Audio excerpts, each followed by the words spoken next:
सबसे पहले जो टॉपिक हम लोग कवर करेंगे वो है टेक्सचर क्रिएशन, जो कि हम लोग केजी बम्प एक थर्ड पार्टी सॉफ्टवेयर है उसके हेल्प से बनाएंगे। जैसे bump map, normal map, displacement map, ये सारे मैप्स हम लोग क्रिएट करेंगे।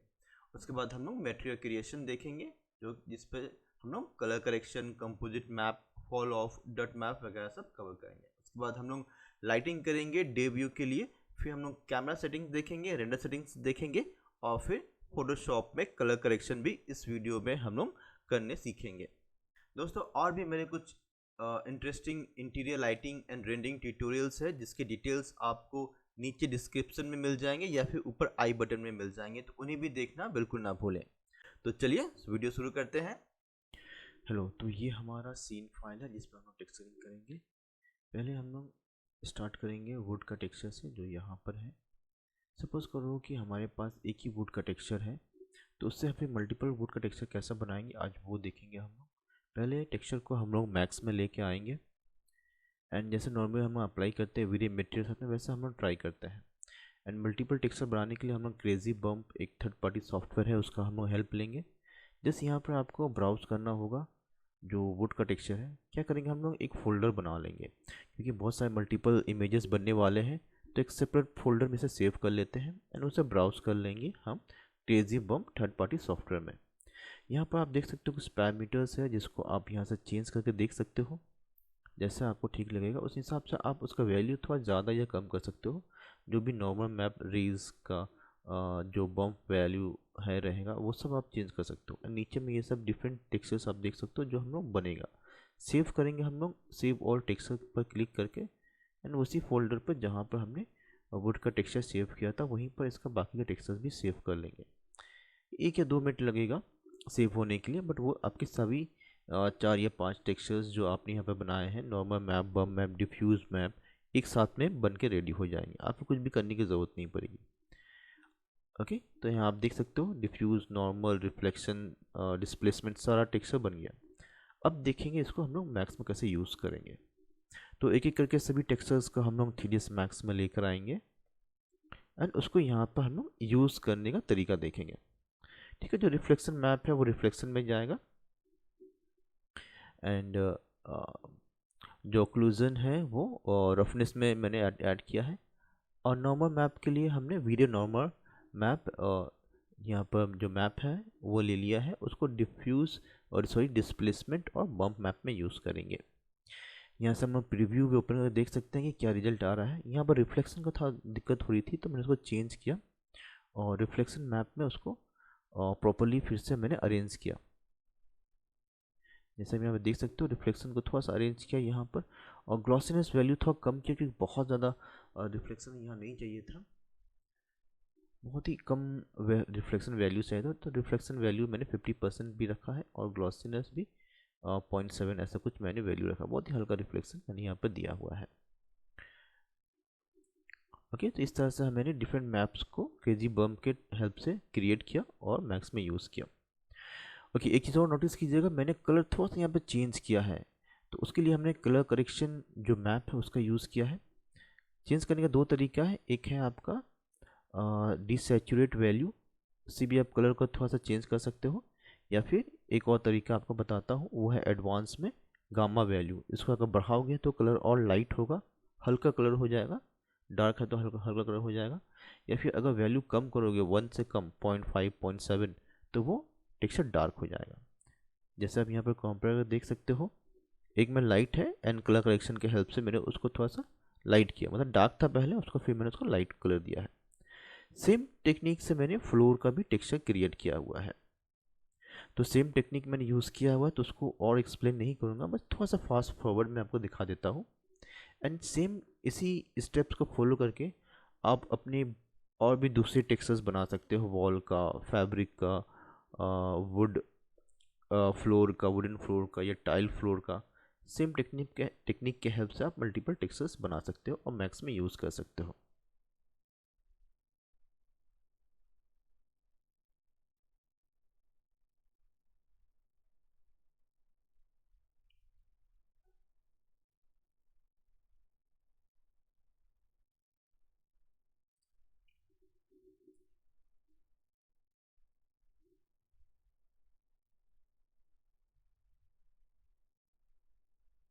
ओके, फ्लोर और मैं वुडन कबर्ड ये दोनों रेडी हो गया, दोनों पर मैं टेक्सचर अप्लाई भी कर दिया है। ठीक है, पहले सारा टेक्सचर्स मैंने रेडी कर लिया, उसके बाद दोनों को एक साथ ही अप्लाई भी मैंने यहाँ पर करके रेडी कर लिया है।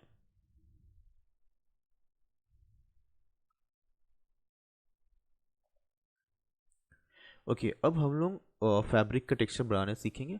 उसके लिए हम लोग एक दूसरा टेक्निक आपको बताता हूँ, जो है लाइब्रेरी का। वीरे मटेरियल लाइब्रेरी आपको वीरे के साथ ही आपको मिल जाएगा। तो जैसे आप ओपन करोगे, यहाँ पर बहुत सारे फैब्रिक के टेक्स्ट ऑलरेडी रेडीमेड है। तो आज हम लोग देखेंगे इसका यूज़ कैसे करेंगे।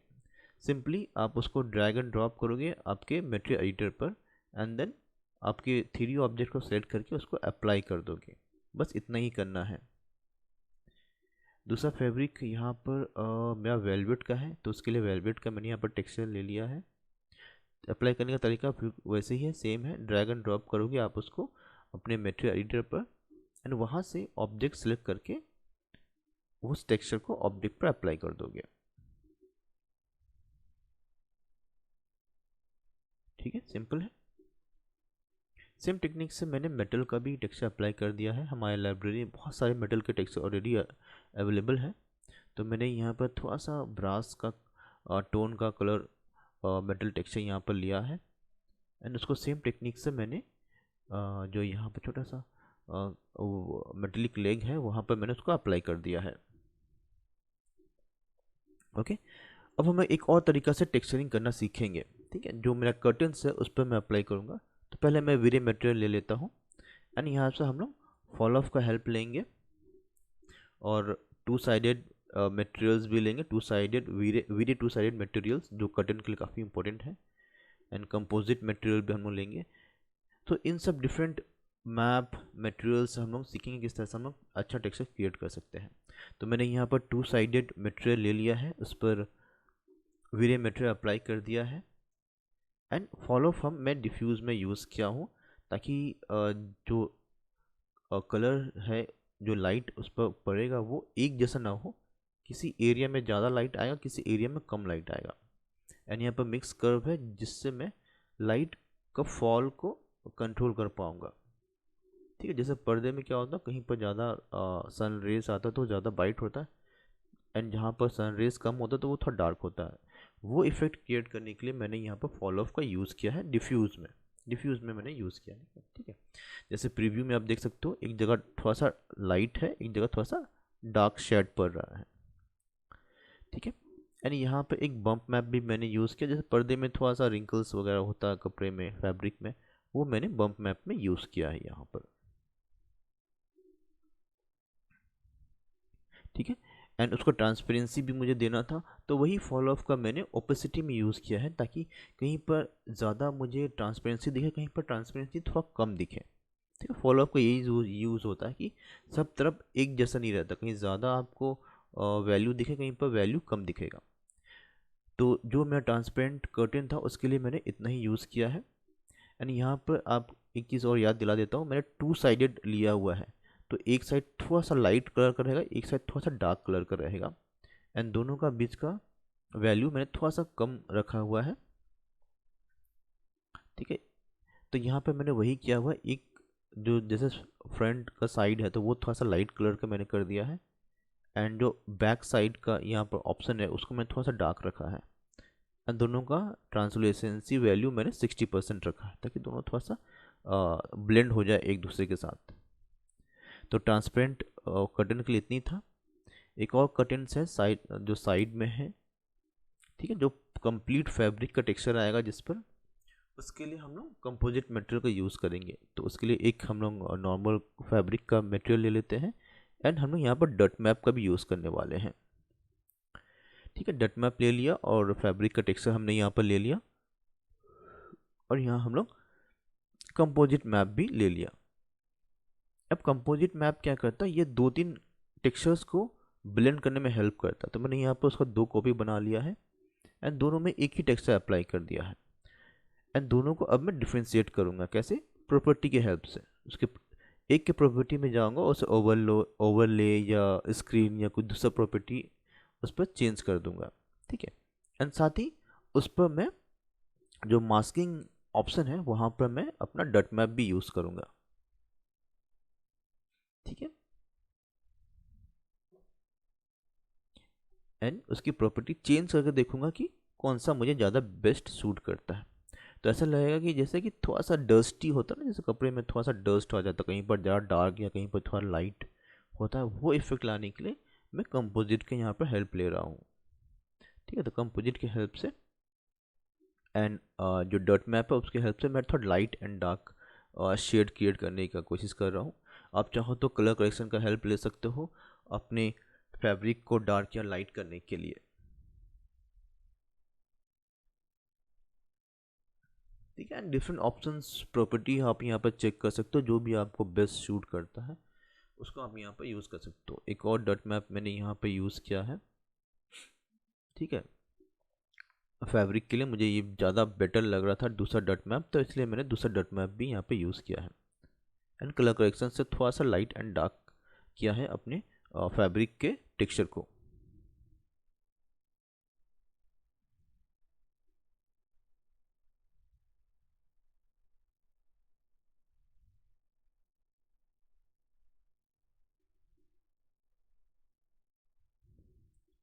साथ ही मैंने यहाँ पर फॉल ऑफ का भी यूज़ किया है, ताकि जो मेरा फैब्रिक का टेक्सचर है जिस पर लाइट पड़े तो कहीं पर थोड़ा सा ब्राइटनेस आना चाहिए, कहीं पर थोड़ा सा डार्कनेस आना चाहिए। जैसे हमने पहले वाले कर्टन में किया था वैसे ही हमने यहाँ पर फॉल ऑफ का भी थोड़ा सा यूज़ करके देखा है।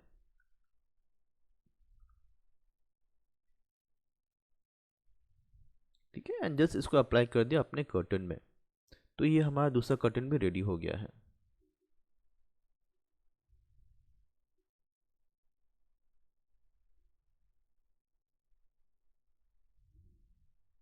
ठीक है, एंड बम्प मैप के लिए मैंने यहाँ पर ब्लैक एंड वाइट टेक्स्ट यहाँ पर ऐड कर दिया है अपने कर्टन में बम्प मैप वैल्यू के लिए। ठीक है, तो ये हमारा दूसरा कर्टन का टेक्सचर भी रेडी हो गया है। ओके, अब हमारा जो फॉल्स सीलिंग है उस पर हम टेक्स्ट अप्लाई करेंगे। उसके लिए बहुत ही सिंपल है, हम लोग वीरे मटेरियल ले लेते हैं एंड यहाँ पर ट्रिप्लेक्स टेक्सचर एक मैंने लिया हुआ है एंड हम लोग उसका एक डट मैप ले लेंगे। जैसे वॉल क्या रहता है, थोड़ा बहुत कहीं पर डस्ट रहता है, कहीं पर थोड़ा क्रैक्स रहते हैं, उसके लिए मैंने यहाँ पर एक डट मैप लिया हुआ है एंड ट्रिप्लेक्स का यूज़ किया। ट्रिप्लेक्स क्या करता है, यूवी एडिट करने में मदद करता है। जैसे कोई भी आप टेक्सचर यूज़ करो उसको मल्टीपल टाइम्स वो मल्टीप्लाई कर देता है, तो मुझे यहाँ से ही यूवी सेट कर लूँगा, अलग से यूवी लेने की ज़रूरत नहीं पड़ेगी। इसलिए मैंने यहाँ पर ट्री प्लानर टेक्सचर लिया हुआ है एंड डिफ्यूज़ में थोड़ा सा मैं ग्रे कलर दे रहा हूँ और ये मेरा जो डट मैप है वो मैं रिफ्लेक्शन में जाएगा, ताकि कहीं पर ज़्यादा रिफ्लेक्शन आए, कहीं पर थोड़ा कम रिफ्लेक्शन आए जो मेरा फॉल्स सीलिंग है उसमें। तो बस फॉल्स सीलिंग का इतना ही टेक्सचर मुझे करना था। बाकी सब जितने भी प्रॉप्स है वो रेडीमेड है, तो हर एक को टेक्सचर करने की ज़रूरत नहीं है आपको। अभी हम लोग बैकग्राउंड को टेक्सचर करेंगे। पीछे में मैंने बैकग्राउंड बनाया हुआ है एक प्लेन के हेल्प से एंड उस पर एक बैकग्राउंड इमेजेस मैं अप्लाई करूँगा वीरे मटेरियल की हेल्प से। और मैं यहाँ पर वीरे लाइट मटेरियल भी ले रहा हूँ। पहले हम लोग वीरे मटेरियल में उसको अप्लाई करके देख लेंगे, यूवी वगैरह सेट करके देख लेंगे। एक बार यूवी वगैरह प्रॉपरली सेट हो जाए तो फिर हम लोग वीरे लाइट मटेरियल में उसको अप्लाई कर देंगे। ठीक है, तो यहाँ पर मैंने बस यूवी सेट कर रहा हूँ, उसका पोजिशन सेट कर रहा हूँ ताकि वो प्रॉपरली दिखाई दे एंड उसके बाद उसको मैं वीरे लाइट मटेरियल में प्लेस कर दूंगा। Okay, that's it. तो ये मेरा बैकग्राउंड भी रेडी हो गया है, जो विंडो से बाहर का मुझे सीन दिखेगा। अब हम लोग लाइटिंग पर आते हैं। पहले मैंने यहाँ पर डोम लाइट लिया हुआ ताकि मुझे एक एनवायरनमेंट क्रिएट करना था। मैं ये डे व्यू बना रहा हूँ, तो डे व्यू के लिए एक डे व्यू का SDRI मैप लेना बहुत ज़रूरी है। तो मेरे अपने लाइब्रेरी पे यहाँ पर डे व्यू का एक SDRI मैप पहले से सेव करके रखा था, जिससे हमें यहाँ पर ओपन कर लेता अपने मटेरियल एडिटर पर। ठीक है, एंड इस SDRI मैप को हम लोग यूज़ करेंगे अपने डोम लाइट में और साथ ही हम लोग इन्वायरमेंट में भी इसको यूज़ करेंगे। ठीक है, जस्ट ड्रैग एंड ड्रॉप करेंगे अपने डोम लाइट में। वैल्यू अभी कुछ भी नहीं चेंज कर रहा हूँ, मल्टीप्लायर कुछ भी नहीं चेंज होगा, प्रॉपर्टी में कुछ भी नहीं चेंज होगा। अब हम लोग इन्वायरमेंट में सेम मैप को SDRI मैप को यूज़ कर लेंगे।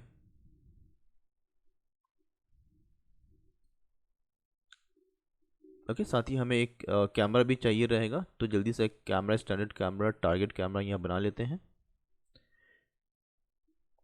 एंड कैमरा का एंगल्स हमने यहाँ पर सेट कर लेंगे। ठीक है, कैमरा को थोड़ा सा आई लेवल का हाइट में लेकर आएंगे। साथ ही हम लोग रेंडर सेटिंग में भी एक बार चेक कर लेंगे कितना एरिया हमें यहाँ पर रेंडर करना है। तो एक मैंने अंदाज से 1600 भी 1200 ले लिया था। एंड उसके बाद में उसको हम लोग चेंज करते जाएंगे जितना एरिया हमें यहाँ पर दिखाना है। ठीक है, कैमरा को थोड़ा सा यहाँ पर एडजस्ट करेंगे।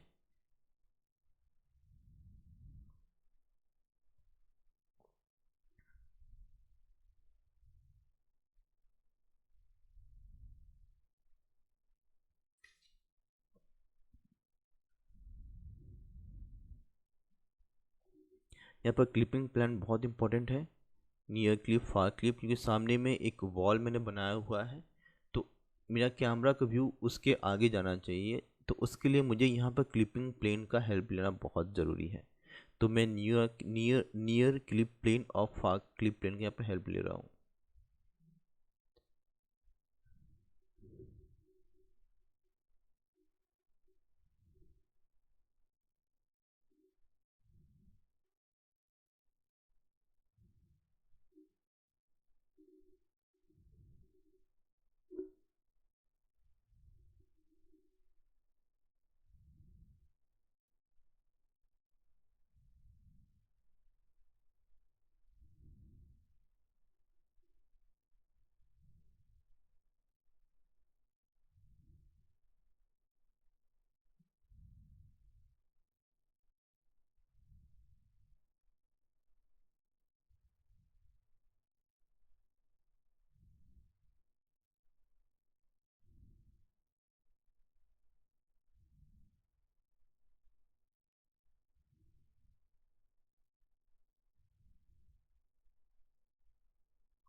ठीक है, कैमरा को मैंने यहाँ पर लॉक कर दिया है ताकि कैमरा गलती से हिले ना। ठीक है, प्रॉपर्टी में जाके यहाँ पर लॉक का ऑप्शन है जहाँ पर XYZ सभी लॉक करना होगा ताकि गलती से भी कैमरा अपनी पोजीशन से हिल ना पाए।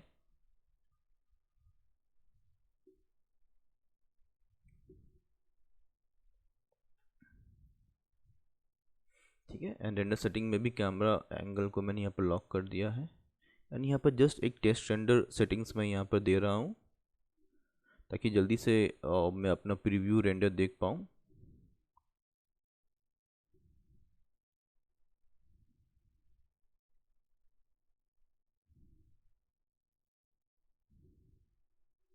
ठीक है, अभी मैंने रेडियंस मैप अब लाइट कैस्ट लिया हुआ है ताकि क्विक उसका मैं रेंडर देख पाऊँगा जल्दी से।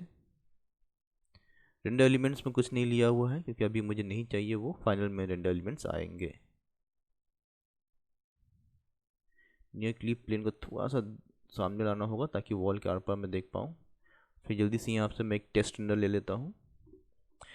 अभी दोस्तों मैं सिर्फ एक HDRI लाइट से ही एक टेस्ट रेंडर ले रहा हूँ, अभी कुछ और लाइट नहीं है, सिर्फ मैं HDRI लाइट है जो डोम लाइट पे मैंने यूज़ किया हुआ है।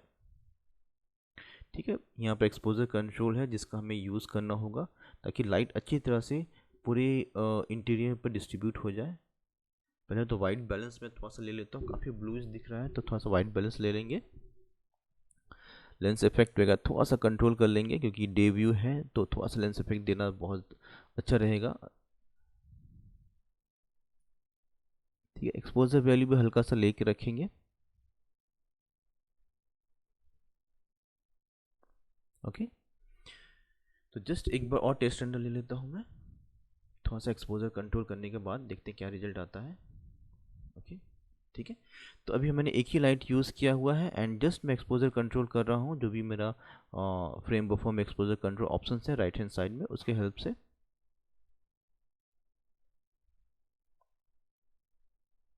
एंड धीरे धीरे इसके बाद में बाकी लाइट्स भी ऐड करता जाऊंगा। तो एक बार लाइट ऐड करूंगा, थोड़ा सा एक्सपोजर कंट्रोल करूंगा, फिर दूसरा कोई लाइट ऐड करूंगा। एक बार में सभी लाइट ऐड नहीं करूंगा, अदरवाइज बहुत ज़्यादा कंट्रोल करने में दिक्कत होती है। तो एक light one at a time add कीजिए और फिर उसको कंट्रोल कीजिए। ठीक है। तो आउटसाइड का बैकग्राउंड काफ़ी ज़्यादा वाइट हो रहा था, तो उसको मैंने यहाँ पर कम किया।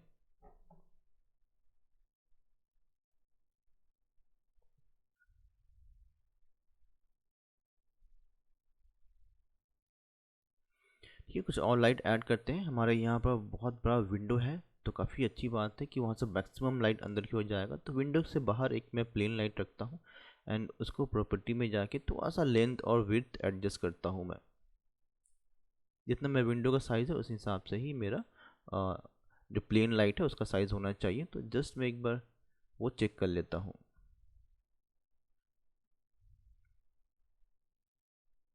ओके, साइज सेट हो गया, पोजीशन मैंने यहाँ पर सिलेक्ट प्लेस कर दिया। एक और कॉपी इसलिए बनाया है ताकि विंडो से जो कर्टन्स है वो लाइट को ब्लॉक करेगा, इसलिए एक लाइट मैंने कर्टन्स के सामने रखा है जो रूम के अंदर, जो मैक्सिमम लाइट रूम के अंदर में देगा। एंड जस्ट मल्टीप्लाई वैल्यू थोड़ा कम रखूँगा मैं, इनविजिबल रहेगा ऑब्वियसली, मल्टीप्लाई वैल्यू अभी काफ़ी कम रहेगा। ठीक है, वो सिर्फ कमरे के अंदर लाइट देने के लिए एंड टॉप में जो सीलिंग है उस पर थोड़ा सा रियलिस्टिक इफेक्ट देने के लिए मैंने लाइट को अंदर लेके आया है। जस्ट उसका पोजीशन थोड़ा सा सेट कर लेता हूँ एंड उसका लेंथ एंड विड्थ थोड़ा छोटा रहेगा वो, ताकि आसपास के वॉल और फर्नीचर के साथ में वो इंटरसेक्ट ना करे, इसलिए थोड़ा सा उसका साइज में यहाँ पर छोटा कर देता हूँ।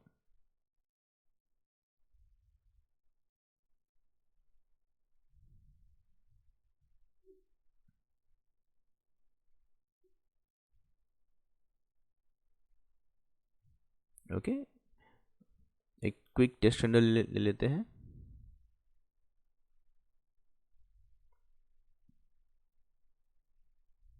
ठीक है, पारी पारी से ऑन ऑफ करके आप चेक करके ले लें किसमें ज़्यादा ब्राइटनेस है। जैसे अंदर का जो लाइट है उसमें काफ़ी ज़्यादा ब्राइटनेस है, तो उसका वैल्यू हम लोग थोड़ा कम रखेंगे।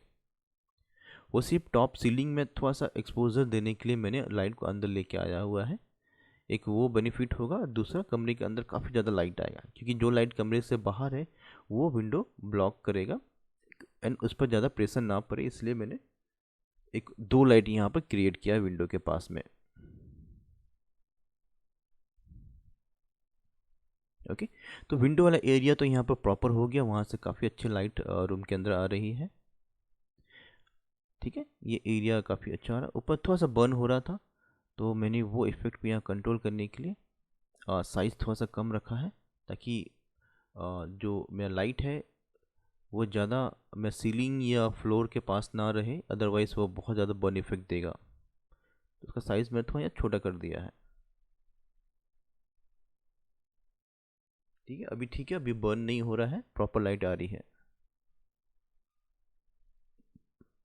अभी अपोजिट साइड जो मैं कबर्ड है वो काफ़ी डार्क है, तो अभी हम उस पर लाइट कुछ ऐड करने वाले हैं।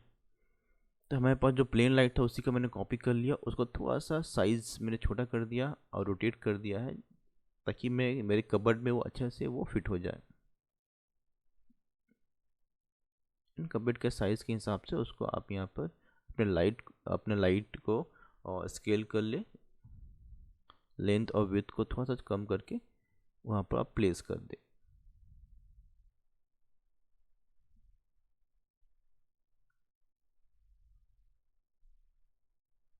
तो वार्म टोन आप यहाँ पर लेंगे, देखने में अच्छा लगता है। वार्म कलर जो भी आपका कबर्ड्स है, फर्नीचर्स है, उसके आसपास थोड़ा वार्म कलर का लाइट रहता है, तो वो देखने में काफ़ी अच्छा लगता है, इसलिए हमने थोड़ा सा इसको ऑरेंजस कलर दिया हुआ है।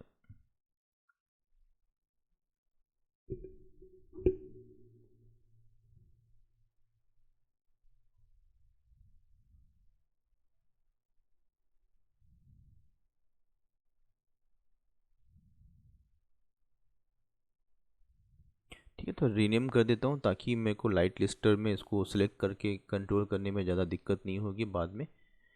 एक क्विक टेस्ट रेंडर ले लेते हैं यहाँ पर।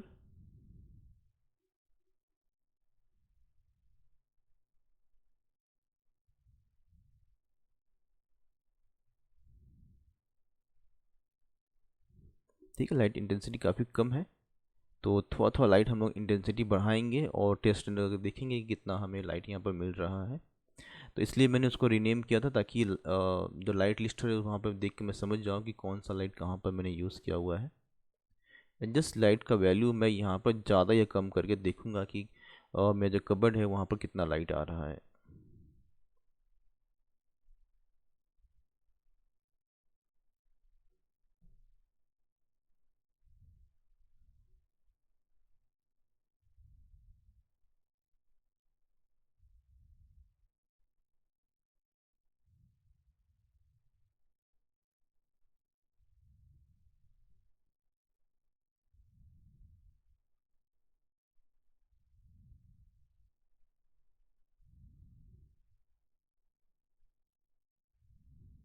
ओके, एक नया टेक्निक यहाँ पर मैं आपको बताता हूँ। यहाँ पर हम लोग लाइट का एरिया भी यहाँ पर सेट कर सकते हैं कि जो प्लेन लाइट है वो कितना एरिया में लाइट देगा। तो थोड़ा सा मैं लाइट का एरिया बढ़ा रहा हूँ ताकि मैं कबर्ड में मुझे थोड़ा दिक्कत हुई थी, प्रॉपरली लाइट वो नहीं दे रहा था। और साथ ही मैंने यहाँ पर डायरेक्शन भी ऑन कर लिया ताकि जो लाइट का डायरेक्शन है वो अंदर कबर्ड की तरफ जाए एंड अंदर थोड़ी दूर तक मुझे लाइट मिले कबर्ड के अंदर। जो मैं मेरा ऑब्जेक्ट्स रखे हुए हैं उसको प्रॉपरली अंदर तक लाइट मिले, इसलिए मैंने उसका टारगेट ऑन कर लिया। और यहाँ पर डायरेक्शनल एक ऑप्शन है जिससे हम लोग एरिया सेट कर सकते हैं कि मेरा जो प्लेन लाइट है उसका जो फैलाव है लाइट का कितनी दूर तक जाएगा। तो जस्ट मैं डायरेक्शन यहाँ पर कंट्रोल कर रहा हूँ और साथ ही उसका टारगेट भी यहाँ पर सेट कर रहा हूँ ताकि लाइट कबर्ड के अंदर ज़्यादा एरिया तक जा सके। ठीक है, एक थोड़ा सा टेस्ट रन करके देखता हूँ कि इससे मुझे कितना फ़ायदा हो रहा है। तो थोड़ा लाइट और अच्छा से इम्प्रूव हुआ है, अच्छी तरह से लाइट अंदर जो ऑब्जेक्ट्स रखे हुए हैं उनको प्रॉपरली लाइट मिल रहा है। अब सेम टेक्निक मैं बाकी नीचे के जो प्लेन लाइट है सेम उन पर भी सेम टेक्निक अप्लाई करने वाला हूँ। सेम टारगेट बनाऊँगा और उसका डायरेक्शनल ऑप्शन को ऑन कर दूँगा ताकि जो प्लेन लाइट है उसका एरिया थोड़ा सा फैल सके लाइट का।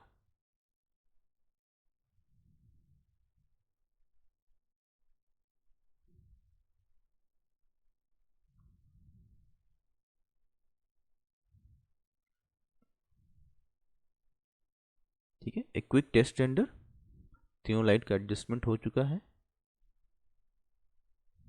पहले से काफ़ी बेहतर रिजल्ट मिल रहा है, लाइट अंदर की तरफ में पूरी तरफ से जा रहे हैं।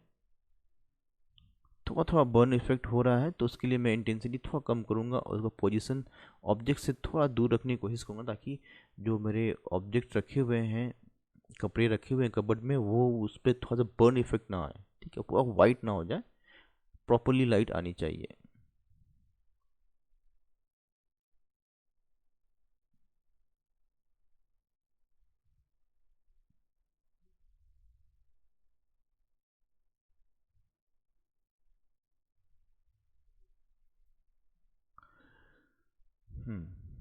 ठीक है, थोड़ा सा मैं यहाँ पे एक्सपोजर कंट्रोल के हेल्प से भी कंट्रोल करने की कोशिश करता हूँ कि बर्न इफेक्ट थोड़ा कम हो जाए, क्योंकि लाइटिंग मुझे यहाँ पर ठीक लग रही है।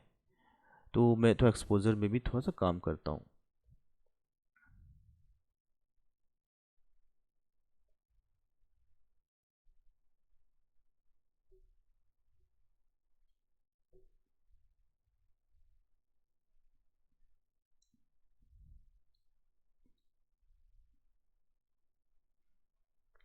ठीक है, अब मेरा जो लैंप है उस पर मैं एक क्या बोलते हैं स्फीयर लाइट यूज़ करूँगा। जो मैं बेड के पास में जो लैंप रखे हुए हैं उस पर विरे स्फीयर लाइट का मैंने यहाँ पे यूज़ किया हुआ जस्ट उसका और रेडियस थोड़ा छोटा करके लैंप के सेंटर में रखने की कोशिश की है ताकि लाइट प्रॉपरली सब तरफ में स्प्रेड हो सके। एंड जस्ट वार्म टोन उस पर भी दिया हुआ है और इनविजिबल रहेगा ये भी। दो लैंप है तो इसका मैं एक और इंस्टेंस बना के दूसरे लैंप के पास भी सेम पोजीशन पर सेंटर में मैं उसका यूज़ करूँगा। ठीक है, सेम चीज़ मैं सीलिंग के लिए भी यूज़ हो जाएगा। सीलिंग में भी मैं जो स्पॉट लाइट्स लगे हुए हैं वहाँ पर भी मैं थोड़े थोड़े स्फीयर लाइट वहाँ पर भी अप्लाई कर सकता हूँ, थोड़ा उसका रेडियस कम करके, ताकि प्रॉपरली सीलिंग लाइट में जो पॉकेट्स बने हुए हैं वहाँ पर वो फिट हो जाए। बाकी इंटेंसिटी वगैरह सब थोड़ा एडजस्ट कर दूंगा मैं वहाँ पर, क्योंकि ऊपर है तो जो बहुत ज़्यादा नहीं रहेंगे। एंड कलर वगैरह सब सेम रहेगा, सेम वार्म टोन में रहेगा ये भी।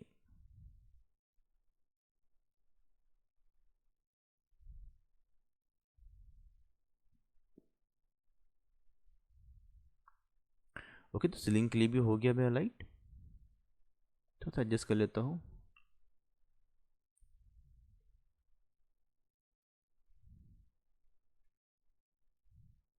ओके, एक बार टेस्ट रेंडर पूरे का।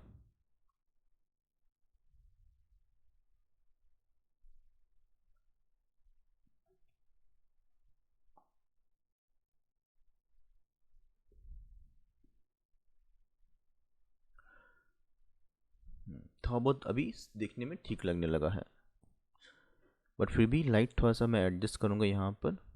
एक बार रिव्यू कर लेता हूँ, क्या ज़्यादा लाइट आ रहा है, कहाँ लाइट कम आ रही है, कहीं पर कुछ एरिया बंद तो नहीं हो रहा, वो सब एक बार रिव्यू कर लेता हूँ मैं।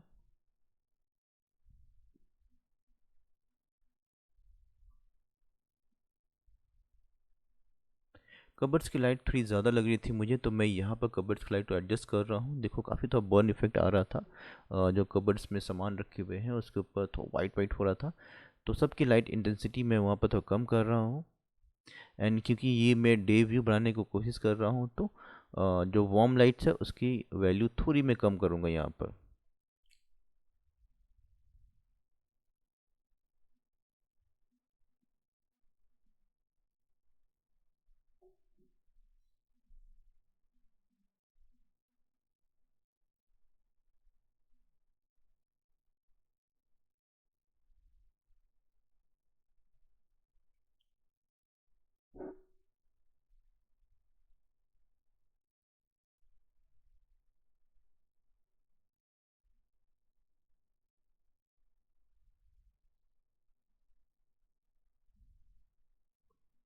ओके, कबर्ड्स का लाइट अभी तो ठीक है। एक्सपोजर कंट्रोल थोड़ा सा यहाँ पर देखता हूँ मैं, थोड़ा सा और रिलीज हो रहा था। कलर बैलेंस करके चेक करता हूँ मैं, अगर मैं कलर बैलेंस से थोड़ा सा कलर और एडजस्ट कर पाऊँ।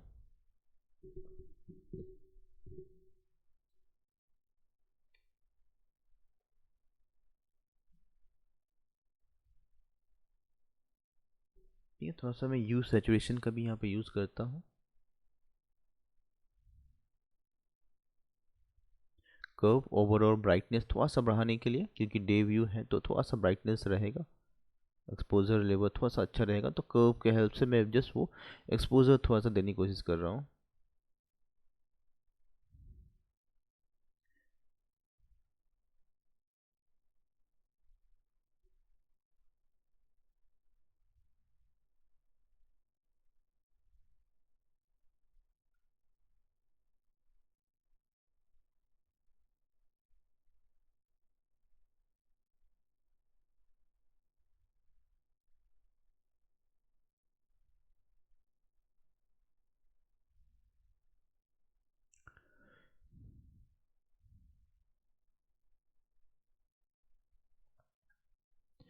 फ्लोर में थोड़ा सा मुझे रिफ्लेक्शन कम लगा, तो मैं एक बार फिर से चेक करने गया कि फ्लोर का रिफ्लेक्शन अगर मैं थोड़ा बढ़ा पाऊँ।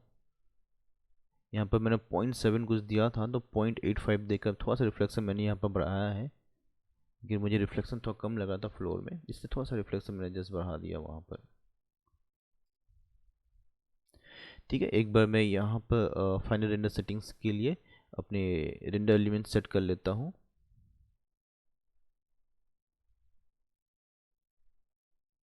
क्योंकि लाइटिंग ऑलमोस्ट हो गया है, तो अब फाइनल रेंडर सेटिंग्स के लिए मैं जस्ट ट्राई कर रहा हूँ कि क्या क्या रेंडर एलिमेंट्स होने चाहिए फाइनल रेंडर सेटिंग्स के लिए, ताकि मैं इन सब एलिमेंट्स को फोटोशॉप में ले जाके फिर कलर करेक्शन कर पाऊँ।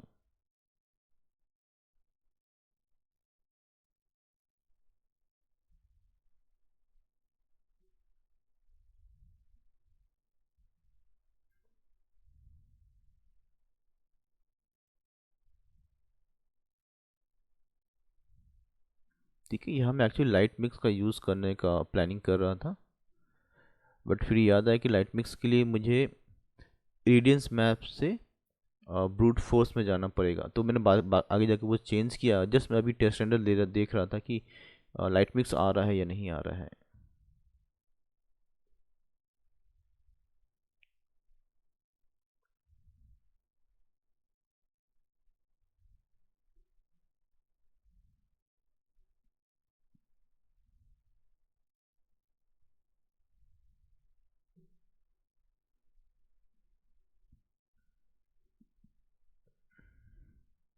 ठीक है, लाइट मिक्स नहीं आया था तो मैंने यहाँ पर ब्रूट फोर्स लिया, तब जाके वहाँ पर वो लाइट मिक्स आएगा।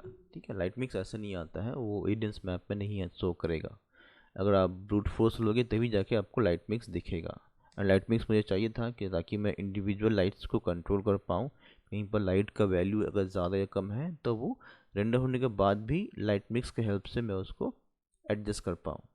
ठीक है, यहाँ पे मैं जस्ट वही चेक कर रहा था कि मेरा जो लाइट मिक्स है वो प्रॉपरली काम कर रहा है या नहीं कर रहा है।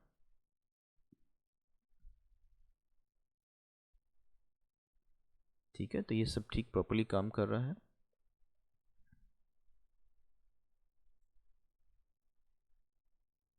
ठीक है, यहाँ मैं वीरियस सन का भी यूज़ किया हूँ क्योंकि मुझे लगा कि वीरियस सन का यूज़ करना बहुत ज़रूरी है। डे टाइम है तो हार्ड शेडोज़ बनने बहुत ज़रूरी है, जो नहीं बन रहे थे। ठीक है, हार्ड शेडोज़ नहीं आ रहे थे, तो मैंने यहाँ पर वो शेडो क्रिएट करने के लिए वीरियस सन का यहाँ पे यूज़ किया हुआ है। एंड थोड़ा कम वैल्यू देकर उसको विंडो के पास में पोजीशन कर दिया है। ठीक है, तो एक बार जब कोई भी लाइट आप ऐड करोगे कभी भी, तो आपको वो टेस्ट करने के लिए बाकी लाइट्स को थोड़ी सी कम करने की ज़रूरत पड़ती है। यहाँ पर स्फीयर लाइट का मैंने नेम चेंज किया ताकि वो जो मेरा लाइट लिस्ट है वो प्रॉपरली दिख नहीं रहा था। जस्ट मैंने यहाँ पर उसका नाम चेंज कर दिया है ताकि लाइट लिस्ट में प्रॉपरली पता चले। एंड यहाँ पर सिर्फ मैं अपने वीडियो लाइट को टेस्ट करने के लिए बाकी लाइट्स को ऑफ कर रहा हूँ ताकि मैं सिर्फ सन लाइट पर फोकस कर पाऊँ। ठीक है, तो एक या दो लाइट रख के, जैसे मैंने यहाँ पर एस डी आर लाइट को रखा है और वीडियो सन को रखा है, उन दोनों लाइट को रख के ही मैं यहाँ पर जस्ट चेक कर रहा था कि प्रॉपरली सनलाइट आ रहा है या नहीं आ रहा है। तो यहाँ पर एक चीज़ नोटिस किया, जो मैं बैकग्राउंड मैंने बनाया था वहाँ पर वो लाइट को ब्लॉक कर रहा था, तो उसका मैंने एक नाम दे दिया ताकि उसको एक्सट्रूड कर पाऊँ। एंड देन सन को सिलेक्ट करके वहाँ पर मैंने एक्सट्रूड कर दिया जो मैंने बैकग्राउंड क्रिएट किया था। डोम लाइट के साथ भी वही मैंने किया, एक्सट्रूड किया जो मेरा बैकग्राउंड विंडो से बाहर मैंने बनाया है ताकि वो मेरा सनलाइट और डोम लाइट को ब्लॉक ना करे विंडो से अंदर जाने के लिए। अभी आप देख सकते हो कि प्रॉपरली सनलाइट जो है विंडो से अंदर अंदर की ओर जा रहा है एंड एक अच्छा नेचुरल रियलिस्टिक शेडो भी बन रहा है। इसी चीज़ की मुझे ज़रूरत थी। डे व्यू है तो मेरे को हार्ड शेडो चाहिए था।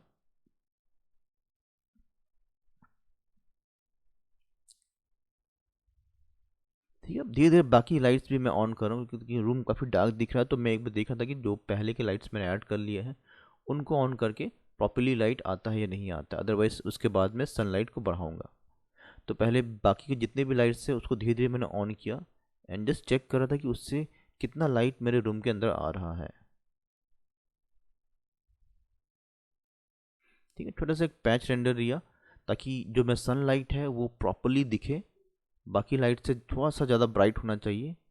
तो मैंने सन का वैल्यू थोड़ा यहाँ पर बढ़ाने की कोशिश की है ताकि जो सन का एक एक्सपोजर होता है वो प्रॉपरली यहाँ पर आ सके। ठीक है, बहुत ज़्यादा बर्न नहीं होना चाहिए क्योंकि फोटोशॉप में थोड़ा सा ब्राइटनेस और बढ़ेगा, इसलिए मैंने यहाँ पर बहुत ज़्यादा ब्राइट नहीं किया है सनलाइट को, हल्का सा ब्राइट रखा है मैंने। ठीक है, एक बार सन मेरा कंप्लीट हो गया सेटिंग्स, तो फिर बाकी के लाइट्स को भी मैंने यहाँ पर ऑन कर लिया।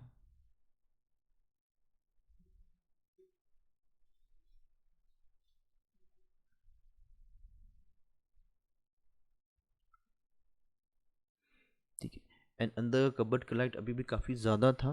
ठीक है, अगर डे व्यू है तो जो वार्म लाइट है उसका टेम्परेचर, उसका जो इंटेंसिटी है वो थोड़ा कम होना चाहिए ताकि डे सन का लाइट का इफेक्ट ज़्यादा हो। अगर नाइट व्यू है तभी मैं अंदर का लाइट का इंटेंसिटी ज़्यादा रखूँगा। तो मैं बस वही कबर्ड लाइट और सीलिंग लाइट का वैल्यू थोड़ा कम कर रहा था यहाँ पर।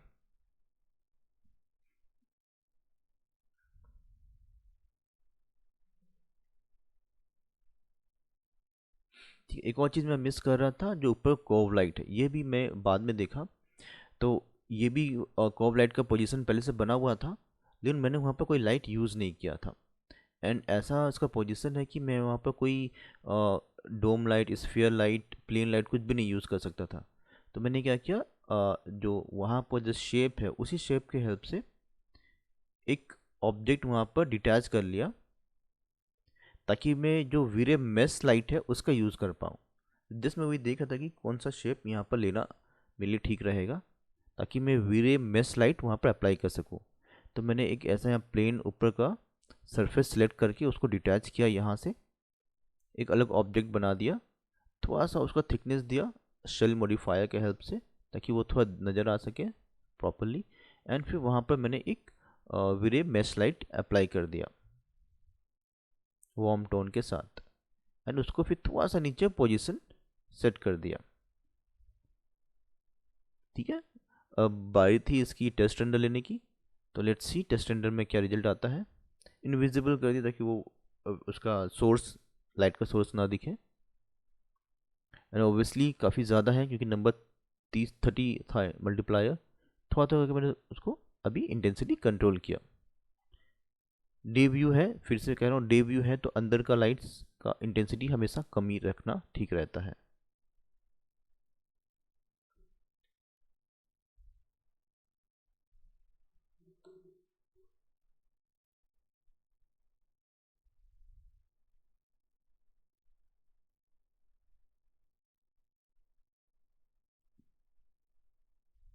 अभी काफ़ी हद तक अभी ठीक लग रहा है मुझे।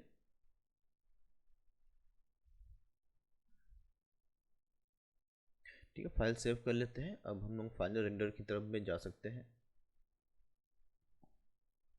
लाइट एक बार सब चेक कर लिया मैंने, इंटेंसिटी वगैरह सब चेक कर लिया, कोई लाइट ऑफ नहीं है। ठीक है, अभी यहाँ पर एक बार रेंडर सेटिंग चेक कर लेते हैं। 2K में मैं रेंडर निकाल रहा हूँ ताकि जल्दी रेंडर हो सके। ठीक है, रेंडर सेटिंग एक बस जस्ट क्रॉस चेक कर रहा हूँ मैं, जो लो रेस है उसको थोड़ा सा हाई रेस कर दे रहा हूँ।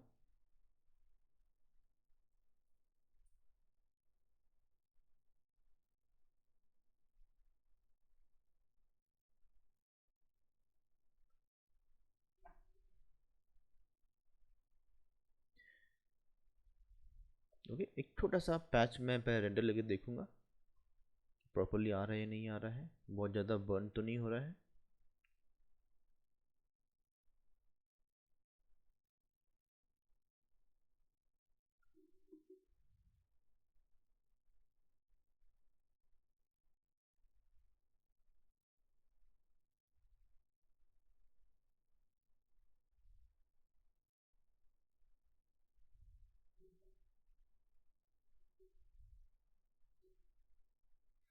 ठीक है, बहुत ज़्यादा बर्न नहीं हो रहा, प्रॉपर लाइट आ रही है।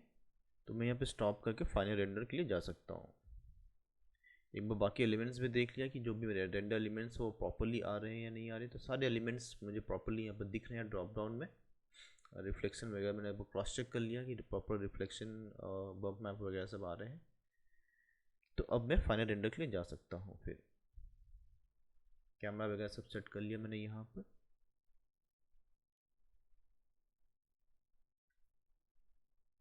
एंड यहाँ पर फाइनल रेंडर के लिए लगा दिया था। तो फाइनल रेंडर होने के बाद में ये रिजल्ट मुझे मिला। आप देखते हो काफ़ी क्लीन क्लिस्टर और रेंडर हुआ है। ठीक है, लाइट्स काफ़ी प्रॉपरली आ रही है।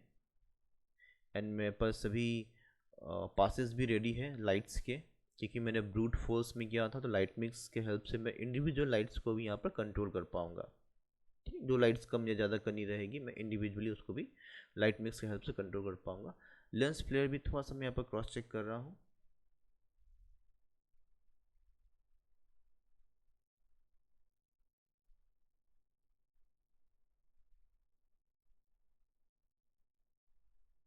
ओके, सेव करने से पहले मैं यहाँ पर गामा वैल्यू चेक कर ले रहा था। गामा यहाँ पर ऑन होना चाहिए ताकि मैं सारे टेक्सचर्स को सेव कर पाऊँ। इन सारे टेक्सचर्स को मैं एक फोल्डर में सेव कर लेता हूँ। टिफ और फॉर्मेट में मैंने यहाँ पर सेव किया सारे टेक्सचर्स को।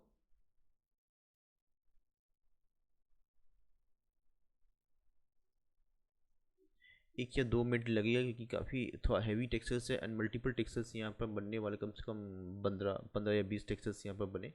इन एक एक करके सारे टेक्सचर्स को फोटोशॉप में मैंने ओपन कर लिया, मैक्स को यहाँ पर क्लोज कर दिया। ओके, एक के ऊपर एक सारे टेक्सचर्स को यहाँ पर लेयर वाइज फोटोशॉप में लेके आ गया कलर करेक्शन के लिए। ओके, एंड जो एक्स्ट्रा टेक्सचर्स है उन सबको ग्रुप कर लिया मैंने ऊपर की तरफ में, एंड देन इसको फोटोशॉप फाइल एक बार सेव कर लिया। एंड सारे लेयर्स को एक बार ऑफ कर दूंगा और एक एक करके सारे लेयर्स को ऑन करूंगा। एंड प्रॉपर्टी में उसका स्क्रीन चेंज कर दूंगा, स्क्रीन वैल्यू लूँगा प्रॉपर्टी में, एंड ओपेसिटी कम या ज़्यादा करके देखूंगा कि वो वैल्यू देना कितना सही है मेरे सीन के लिए। ठीक है, हर वैल्यू को यूज़ करना ज़रूरी नहीं है, हर रेंडर प्रोसेस को यूज़ करना कोई ज़रूरी नहीं है। जिसकी ज़रूरत है उसी को यूज़ करे, जिसकी ज़रूरत नहीं है उसको ऑफ ही रहने दे। ठीक है, जस्ट आपको एक एक लेयर का आइज ऑन करना है, उसके प्रॉपर्टी में जाके उसका स्क्रीन चेंज करना है, एंड देन ओपेसिटी कम या ज़्यादा करके देखना है कि वो प्रॉपरली दिख रहा है या नहीं। अगर उससे कुछ फ़ायदा हो रहा है तो उसको यूज़ करें, अगर कोई फ़ायदा नहीं हो रहा है तो उसको ऑफ ही रहने दें। इस तरह से हर एक इंडिविजुअल लेयर को आप एक बार क्रॉस चेक कर लें।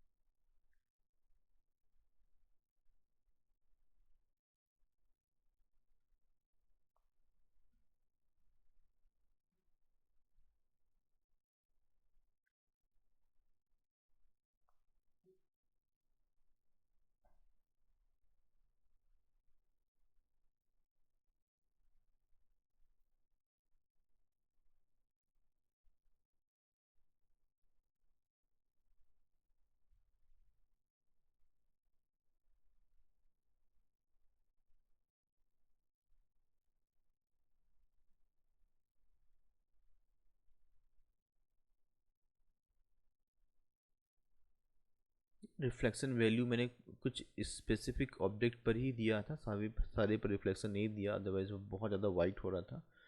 तो जैसे कि यहाँ पर वो लेदर का ऑब्जेक्ट था, उस पर मैंने दिया हुआ, और फ्लोर पर ही मैंने रिफ्लेक्शन वैल्यू यहाँ पर दिया है, बाकी किसी पर रिफ्लेक्शन मैंने वैल्यू नहीं दिया है।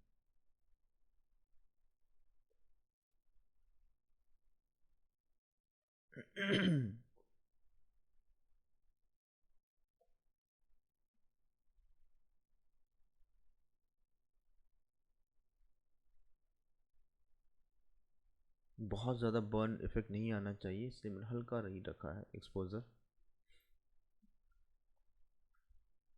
ठीक है, एक बार ये पूरा हो जाए तो सबको एक बार मर्ज कर ले, कंट्रोल ऑल्ट शिफ्ट प्लस ई, इन सबको एक साथ प्रेस करने से क्या होगा, जितने भी विजिबल लेयर्स होंगे सब मर्ज हो जाएंगे। ठीक है, ये मैंने इसलिए किया है ताकि एक इफेक्ट होता है कैमरा रो फिल्टर, वो मैं यूज़ कर पाऊँ। तो फिल्टर में जाओगे, कैमरा रो फिल्टर आप ले लोगे, तो मैंने सारे लेयर्स को मर्ज कर दिया एंड उस पर कैमरा रो फिल्टर इफेक्ट यहाँ पर यूज़ कर रहा हूँ। जैसे आप कैमरा रो फिल्टर ओपन करोगे, राइट हैंड साइड में बहुत सारे पैरामीटर्स आपको दिखेंगे, जैसे टेम्परेचर हो गया, टिल्ट हो गया, एक्सपोजर हो गया। जस्ट आपको वैल्यू ज़्यादा या कम करके देखना है कि किसमें आपको बेटर रिजल्ट मिल रहा है। इसमें ऐसा बहुत मतलब कॉम्प्लेक्स चीज़ नहीं है। जस्ट जूम इन या जूम आउट करके देखें कि वैल्यू ज़्यादा या कम करने से आपको कितना अच्छा रिजल्ट मिल रहा है। तो टेक्सचर्स जो है वो टेक्सचर्स की क्वालिटी को तो बढ़ाएगा, एंड सैचुरेशन है जो कलर को थोड़ा सा और रिच करेगा। ठीक है, तो जस्ट यहाँ पर डिफरेंट पैरामीटर्स में जाके मैं इसका वैल्यू कम या ज़्यादा करके देख रहा हूँ कि मुझे कितना अच्छा रिजल्ट यहाँ से मिल सकता है। हाईलाइट एंड बर्न जो मेरे वाइट एरियाज है उनके लिए है।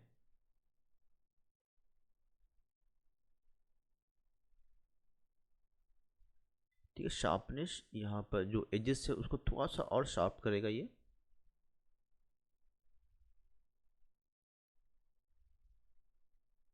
ठीक है, बाकी और कोई चेंजेस मैंने नहीं किया है, बाकी सब ठीक है मेरे हिसाब से। लास्ट में सिर्फ विग्निटी इफेक्ट मैंने दे दिया, और जो भी सेटिंग्स थे मैंने उसको अलग से सेव करके रख लिया फ्यूचर में यूज़ करने के लिए। ठीक है, कभी भी मैं आगे भी इसको यूज़ कर पाऊँ, इसलिए मैंने उसका इफेक्ट्स को सेव कर लिया है सेपरेटली। बस इतना ही था। उसके बाद जो सीलिंग लाइट्स है उस पर मैंने लेंस इफेक्ट अलग से मैंने जेपीजी इमेज डाउनलोड करके रखा था, उसको मैंने वहाँ पे यूज़ किया हुआ है। ठीक है, इमेज को आप यहाँ पर जेपीजी इमेज को ले आए, जितने एरिया चाहिए उतने एरिया कट करके रख लें एंड उसको स्क्रीन, उसके प्रॉपर्टी जो है उसको स्क्रीन में कन्वर्ट कर दे एंड स्केल करके जो लाइट है आपके सीलिंग की या कहीं पर भी उसको वहाँ पर आप प्लेस कर सकते हैं। ठीक है, एंड जहाँ जहाँ ये लाइट है वहाँ वहाँ पर आप लोग कॉपी पेस्ट कर दें। ओके, सो इस वीडियो में इतना ही एक्सप्लेन करना था। आई होप मैं अपनी तरफ से पूरा कोशिश की होगी अच्छे से एक्सप्लेन कर पाऊँ। अगर कोई डाउट या कोई रहेगा तो आप मुझे प्लीज़ मैसेज ज़रूर कीजिएगा। Thank you.